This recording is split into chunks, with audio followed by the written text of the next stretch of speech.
vamos lá com o Silmar César Miller, ao vivo nesta terça-feira. Bom dia, Silmar. Meu caro Otávio Sesc Júnior, muito bom dia aos nossos amigos do Terra Viva. Aí em ritmo de cada dia menos gente em São Paulo, mas cada dia mais confusão no trânsito, porque os que ficam parece que gostam. Os tranca-ruas, que não sabem para que lado vão. E aí a gente fica tentando correr contra o tempo para cumprir as nossas obrigações. Final de ano vai parando tudo e as 2 últimas semanas aí serão praticamente bem neutras por aqui. Mas e o mercado financeiro, como caminha, em função inclusive aí de alguns números que andaram saindo, que você comenta daqui a pouquinho. E as cotações também. Tá vendo, o mercado de câmbio operando com alta novamente hoje, ontem já subiu, hoje mais 0,2%, R$ 4,96 a cotação na moeda americana. Está voltando para perto dos R$ 5,00, hein? O mercado de ações com alta também, o índice Bovespa na B3 com valorização de 0,5%. Lá fora, um destaque para o petróleo, que está voltando a cair, 0,3% nesse momento. O dia começou com alta, até agora depois virou $77,70 o barril do tipo Brent, que é exatamente aquele que é a referência para o nosso aqui da Petrobras. Mercado de commodities agrícolas, soja subindo na Bolsa de Chicago, 0,6%, milho também, 0,2%, trigo na contramão cai um pouquinho, 0,1%, na Bolsa de Nova York, algodão sobe um pouco, 0,2%, cai o açúcar, 1,5%, suco de laranja também está tendo um dia de realização de lucros, cai 2,3%, cacau também perde 0,6%, café arábica com queda forte aqui de 1 ponto percentual. E aqui no mercado futuro da B3, o boi volta a subir hoje, ultrapassando a casa dos R$250 arroba para o contrato de janeiro, alta de 0,4%, Tavinho. Ok, como é que você viu aí o resultado do PIB e principalmente com relação à agropecuária, né? Como eu disse, já o terceiro trimestre espera-se sempre uma queda, mas no ano aí nós temos aí 18% de alta. O terceiro trimestre é época de entre-safra, né, Tavinho? Então, normalmente, o setor agropecuário tem um desempenho fraco, né, em relação aos demais trimestres do ano. De resto, o resultado é altamente positivo. Na verdade, quem está segurando o PIB desse ano aqui da economia brasileira é o agronegócio, é o setor agrícola e pecuário, né? Aliás, falando nisso, o desempenho veio positivo aqui do PIB do terceiro trimestre, alta de 0,1%, na média do mercado, os analistas vinham prevendo uma queda de 0,2%. Parece pouca coisa, nós estamos falando de trilhões aqui, né? Qualquer coisa depois da vírgula faz diferença.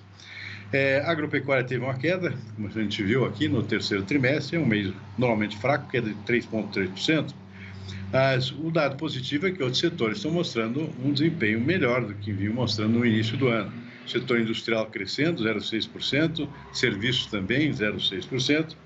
E sobre o setor agropecuário, o que importa é a comparação quando se faz esse trimestre de julho a setembro comparado com o mesmo trimestre do ano passado. Aí a coisa muda de figura, é um crescimento de 8,8%. Outros comparativos que têm a ver com o agronegócio aqui, comparando os 4 últimos trimestres, desde o último do ano passado, 14,4% de valorização, crescimento do PIB do agro. E no ano, 3 trimestres, desde janeiro aqui, 18,1%, Davi. Então, é um setor que continua mostrando aqui um peso enorme na construção do PIB brasileiro e é o grande responsável pelo bom desempenho da economia brasileira, pelo menos até agora, neste ano de 2023, Davi. E no encontro da DSM aí, nós mostramos a reportagem de abertura, uma perspectiva positiva aí para a pecuária brasileira para o ano que vem, como você já vem acenando aí, inclusive com as altas aí da arroba do boi no mercado futuro. É um período agora de alta mesmo, de tendência de alta, mas o mercado está otimista em relação ao ano que vem, já que esse aqui foi bastante conturbado, né, Silmar? Como a gente lembra que o ano começou bem, tinha uma perspectiva até razoável, depois veio aquele episódio da suspensão das importações por parte da China, um mês inteiro, foi o mês de fevereiro, por conta daquele suposto caso de vaca louca lá no Pará, e a coisa mudou totalmente de figura, os preços caíram no mercado internacional, a China começou a estocar carne que estava comprando nos seus portos lá, sem deixar entrar no seu mercado, e aí as indústrias aqui também caíram fora do mercado, comprando menos boi pela total falta de necessidade. E isso acabou contribuindo decisivamente para a queda dos preços que a gente viu.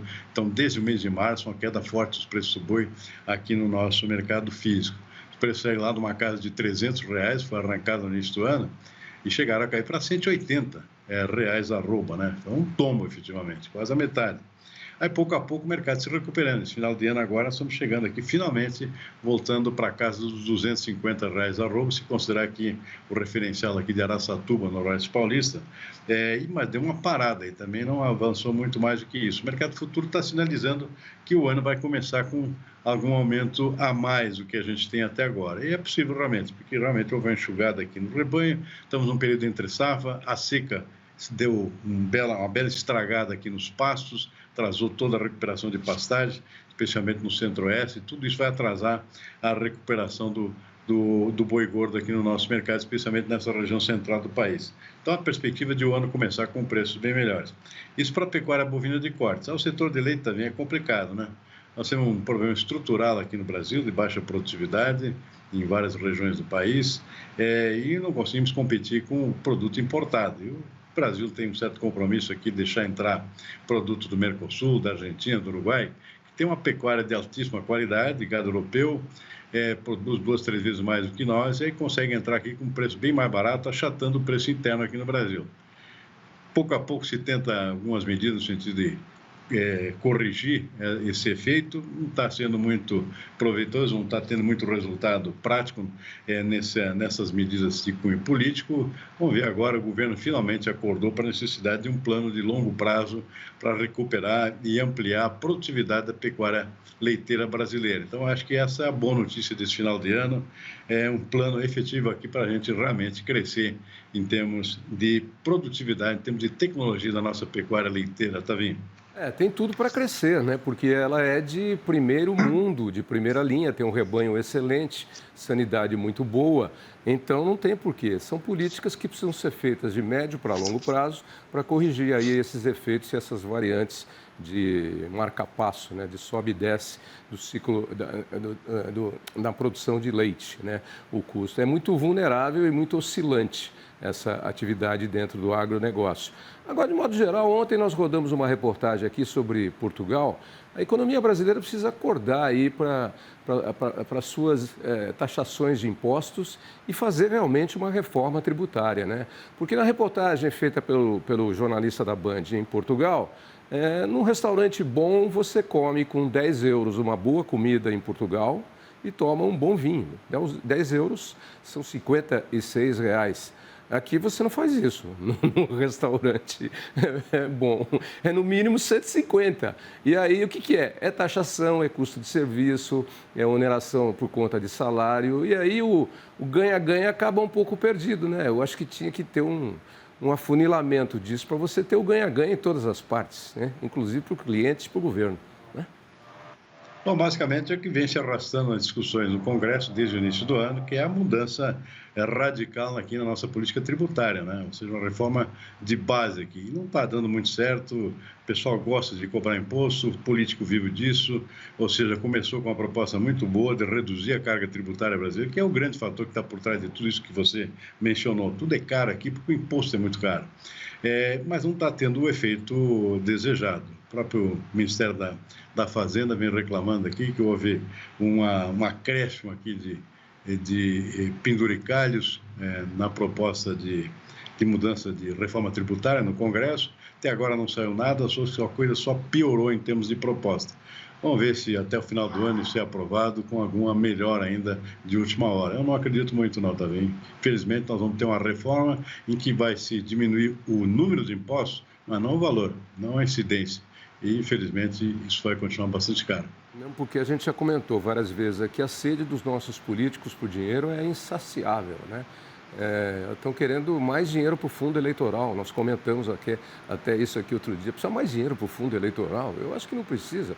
Os partidos nanicos aí que tem uns candidatos, os eternos candidatos, né? Aerotrem, não sei quem, mas não sei quem. São os eternos candidatos, eles vivem de fundo político. É um emprego como qualquer outro, é um trabalho como... Ele não é político para exercer política em benefício do país. É uma profissão que ele tem e uma instituição, uma empresa que é o seu partido nanico para pegar a abocanhada do fundo partidário. Infelizmente, é isso, né, Silmar?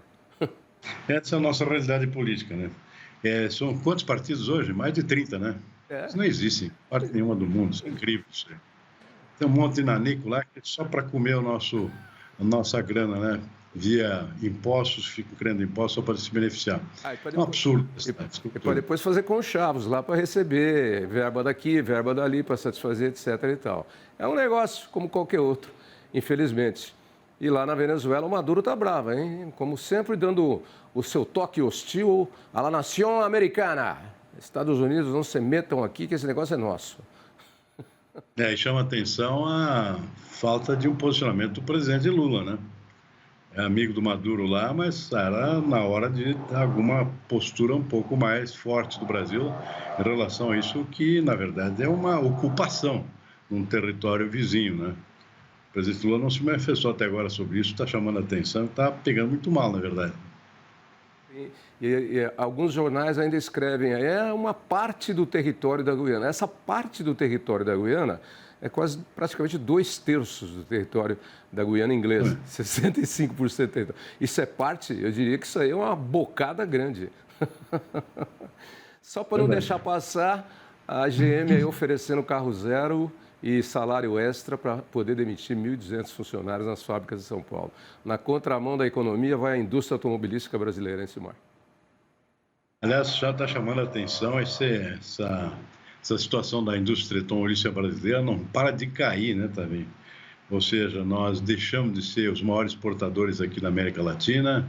Essa função está sendo ocupada pelo México e até pela China aqui, exportando automóveis aqui para a América Latina. Uma posição que sempre foi do Brasil, né? O Brasil sempre foi o grande exportador de automóveis para a região, sempre foi líder aqui. E está chamando a atenção porque está perdendo, está na terceira posição nesse sentido, queda no volume de produção automotiva. E agora fábricas fechando, inclusive, por conta dessa...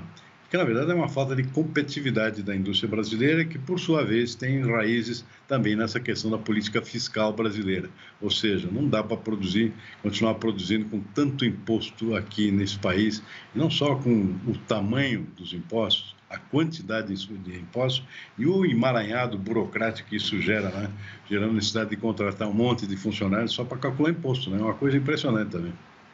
No Brasil, infelizmente, a indústria automobilística também vive no mesmo modelo que vive o brasileiro e todas as suas instituições, de penduricalhos e de favores. Quando ela está em dificuldades, como ela é grande empregadora, ela vai lá e pede um help para o governo. É isso que acontece. Aí os chineses chegam aqui para produzir carro elétrico e a indústria vai pedir para que esses que chegam aqui recebam uma taxação maior de impostos. Ou seja, está pedindo mais um penduricalho, ao invés de resolver a situação de produção.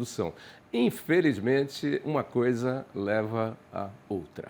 Silmar. Não tendência a piorar, né, Tavinho? Porque como o presidente vetou essa questão lá da prorrogação daqueles benefícios fiscais, né?